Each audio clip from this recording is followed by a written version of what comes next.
좋은 아침입니다. 오늘 6월 23일 수요일 아침입니다. 여기는 비전센터 4층 복도인데 배경이 예쁘게 나올 것 같아서 오늘은 여기서 우리 묵상을 진행하겠습니다. 히브리서 9장을 함께 읽겠습니다. 첫 언약에도 섬기는 예법과 세상에 속한 성소가 있더라.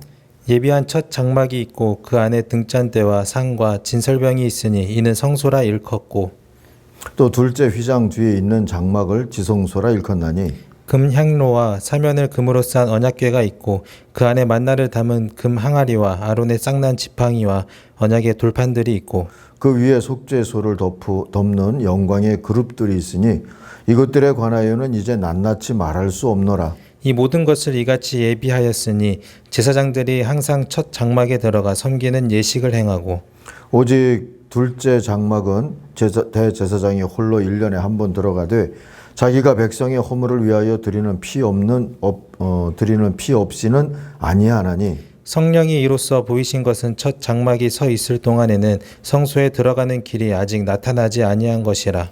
이 장막은 현재까지의 비유니 이에 따라 드리는 예물과 제사는 섬기는 자를 그 양심상 온전하게 할 수 없나니, 이런 것은 먹고 마시는 것과 여러 가지 씻는 것과 함께 육체의 예법일 뿐이며 개혁할 때까지 맡겨둔 것이니라. 그리스도께서는 장래 좋은 일에 대제사장으로 오사 손으로 짓지 아니한 것 곧 이 창조에 속하지 아니한 더 크고 온전한 장막으로 말미암아 염소와 송아지의 피로 하지 아니하고 오직 자기의 피로 영원한 속죄를 이루사 단번에 성소에 들어가셨느니라. 염소와 황소의 피와 및 암송아지의 죄를 부정한 자에게 뿌려 그 육체를 정결하게 하여 거룩하게 하거든. 하물며 영원하신 성령으로 말미암아 흠없는 자기를 하나님께 드린 그리스도의 피가 어찌 너희 양심을 죽은 행실에서 깨끗하게 하고 살아계신 하나님을 섬기게 하지 못하겠느냐.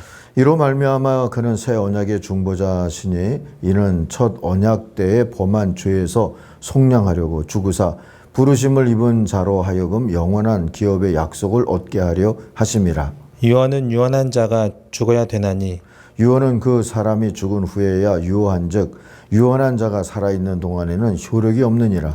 이러므로 첫 언약도 피 없이 세운 것이 아니니 모세가 율법대로 모든 계명을 온 백성에게 말한 후에 송아지와 염소의 피 및 물과 붉은 양털과 우슬초를 취하여 그 두루마리와 온 백성에게 뿌리며 이르되 이는 하나님이 너희에게 명하신 언약의 피라 하고, 또한 이와 같이 피를 장막과 섬기는 일에 쓰는 모든 그릇에 뿌렸느니라. 율법을 따라 거의 모든 물건이 피로써 정결하게 되나니 피 흘림이 없은즉 사함이 없느니라.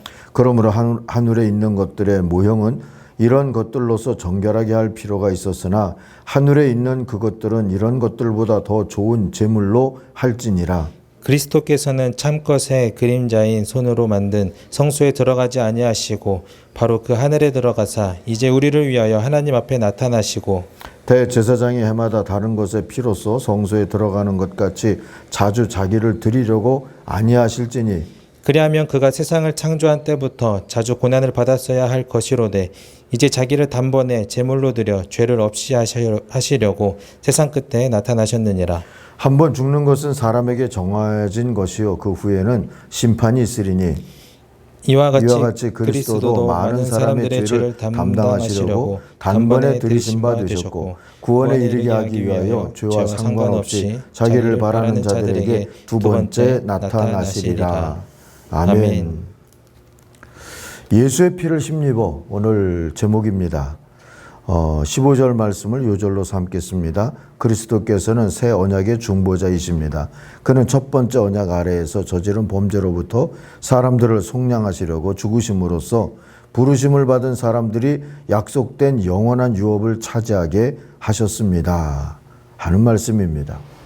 쉽게 요약하면 우리가 받은 은혜가 크다는 것이지요. 목숨을 받았고 구원을 받지 않았습니까? 그 은혜를 또 이렇게 우리들이 설명해 볼 수 있습니다. 세 가지로 설명하는 게 가능한데 우선은 씻어주시는 은혜를 받았다, 이렇게 말할 수 있어요. 예전에 제가 키우던 강아지가 종양 제거 수술을 위해서 한 20일이 넘게 동물병원 신세를 진 적이 있습니다. 아픈 건 딱하고 불쌍했지만 그 꾀죄죄한 모습 때문에 선뜻 안아주거나 쓰다듬거나 뭐 이런 것이 쉽지 않았습니다. 상처가 아물기를 간절히 기다렸다가 깨끗이 씻어준 후에야 안아주고 위로할 수가 있었습니다. 그런데 주님은 자기 백성이 정결하기를 가만히 기다리시지 않고 독생자 예수를 보내시어서 12절 말씀처럼 염소나 송아지의 피로서가 아니라 독생자의 피로서 자기 백성을 곧 우리를 영원히 정결케 해주셨다 합니다. 은혜죠. 이게 은혜입니다. 사랑입니다. 주님의 목숨을 받았다, 보혈을 받았다 하는 것은 바로 이렇게 씻어주시는 은혜, 그 사랑을 받은 겁니다. 우린 목욕한 강아지처럼 깨끗해졌고 아빠의 품에 안겨 기쁨이 된 자녀처럼 됐습니다. 13절 14절을 다시 보겠습니다. 염소나 황소의 피와 암송아지의 재를 더러워진 사람들에게 뿌려도 그 육체가 깨끗해져서 그들이 거룩하게 되거든 하물며 영원한 성령을 힘입어 자기 몸을 흠없는 제물로 삼아 하나님께 바치신 그리스도의 피야말로 더욱더 우리들의 양심을 깨끗하게 하고 우리를 죽은 행실에서 떠나 살아계신 하나님을 섬기게 하지 않겠습니까? 했잖아요. 사랑하는 아침가족 여러분, 이제 우리의 예배와 선교는 주님께 영광이 됩니다. 씻어주시는 주님의 은혜 때문이죠. 두 번째로 우리가 받은 은혜를 묵상해 보면 단번에 씻어주신 은혜라고 표현할 수 있습니다. 하나님은 죄를 씻고서야 하나님 나라에 들어갈 수 있다는 것을 깨우쳐 주시려고 이스라엘 백성과 모세를 택하셔서 하늘나라의 모형을 짓게 하셨습니다. 그것이 성막이었죠. 또한 속죄 죄는 죽음으로만 그 대가를 치를 수 있다는, 곧 씻을 수 있다는 그런 주님의 의의 원리를 가르치는 모형이기도 했습니다. 이런 모형으로 우리는 은혜의 원리, 대속의 원리도 배우고 있는 것이지요. 그러나 그것은 모형이었기에 우리가 하나님 앞에 나아가려면 끊임없이 반복해야 했습니다. 그런데 모형이 아니라 진짜가 나타났고 의로 인정해 주시는 게 아니라 실제로 의가 이루어진 일이 일어났습니다. 정말로 하나님은 독생자의 목숨을 내어 놓으신 거고 예수 그리스도의 피 흘리심으로 단번에 우리의 죄를 씻어 주신 것입니다. 25절 26절을 다시 보겠습니다.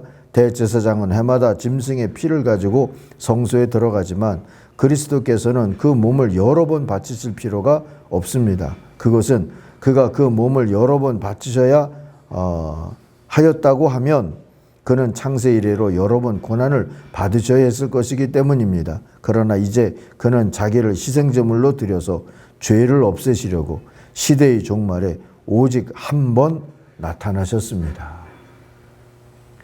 주님의 죄 없는 그러한 보혈을 흘리셔서 우리를 씻어주시고 또 하나님의 구원에 이르게 해주시는 이 일은 계속 모형처럼 반복될 일이 아니라 한 번 일어나면 될 일이다 하고 오늘 말씀이 깨우쳐 주시고 그런 귀하고 멋진 은혜를 우리가 받았다는 겁니다. 세 번째 우리가 받은 은혜는 이제 구원의 완성을 희망하게 하시는 은혜입니다.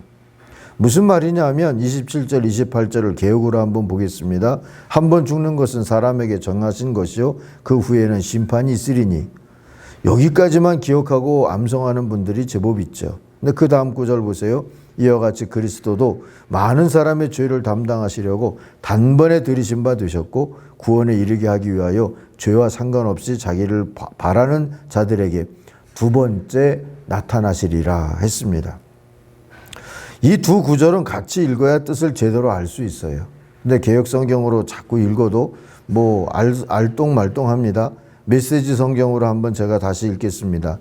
누구나 한 번 죽으며 그 후에는 자기 삶의 결과와 마주해야 합니다. 그리스도의 죽음도 단 한 번 일어난 사건이지만 죄를 영원히 제거하는 희생제물로 죽으신 것입니다. 그러므로 그분께서 다시 나타나실 때 그분을 뵙기 원하는 이들이 맞게 될 결과는 다름 아닌 구원입니다. 그랬어요. 주님의 단번에 씻어주시는 은혜가 없었다면 우리는 죽음 이후에 맞닥뜨릴 우리 삶의 결과가 심판일 수밖에 없겠지만, 이제 주님의 단 한 번 씻어주신 그 은혜를 힘입어 살고 있기 때문에 우리가 죽음 이후에 맞닥뜨릴 것은 심판이 아니라 구원이다 하고 오늘 하나님이 우리들에게 말씀을 하시는 겁니다. 사랑 아침 가족 여러분, 짐승의 피를 뿌림으로도 정결케 된다 하신 약속을 믿었던 이들처럼, 이 13절이죠. 우리도 14절입니다. 영원한 성령을 힘입어 자기 몸을 흠없는 제물로 삼아 하나님께 바치신 그리스도의 피를 힘입어 담대하게 살아가십시다. 양심을 깨끗이 하여 죽은 행실을 버리고 살아계신 하나님만 섬기면서 살 수 있어야 합니다. 또한 오실 주님을 배울 미래를 향한 희망도, 또 죽어서 은혜의 보좌 앞에 서게 될 위를 향한 희망도 우리가 다 든든히 붙잡고 살아가십시다. 어쨌든 우리는 은혜로 죄 씻음을 받았고 단 한 번 씻음으로 영원히 정결케 될 것을 믿게 되었고, 그리고 은혜로 그 구원을 상속할, 주님이 오셔서 상속하시든지 미래의 상속이죠. 우리가 죽어서 은혜의 보좌 앞에 서서 상속하든지, 그건 위를 향한 희망이죠. 그것을 이루어질 것을 믿고 하나님 나라를 상속할 하나님의 나라의 왕자 공주처럼 오늘도 소망 가운데 살아가시는 하나님의 사람들이 되기를 바랍니다. 기도하겠습니다. 하나님 아버지, 주님의 보혈 은혜를 찬송할 수 있어서 감사합니다. 우리가 씻음받은 주님의 아들, 딸인 것을 믿고 아바 아버지를 힘있게 부를 뿐만 아니라 깨끗한 양심으로 이제 우리가 살아가는 걸음을 하나님의 나라와 의를 먼저 구하며 살아갈 수 있게 되도록 축복하시고 인도하여 주시옵소서. 예수님의 이름으로 기도하옵나이다. 아멘. 하늘에 계신 우리 아버지, 아버지의 이름을 거룩하게 하시며 아버지의 나라가 오게 하시며 아버지의 뜻이 하늘에서와 같이 땅에서도 이루어지게 하소서. 오늘 우리에게 일용할 양식을 주시고 우리가 우리에게 잘못한 사람을 용서하여 준 것 같이 우리 죄를 용서하여 주시고 우리를 시험에 빠지지 않게 하시고 악에서 구하소서. 나라와 권능과 영광이 영원히 아버지의 것입니다. 아멘. 같이 기도하겠습니다.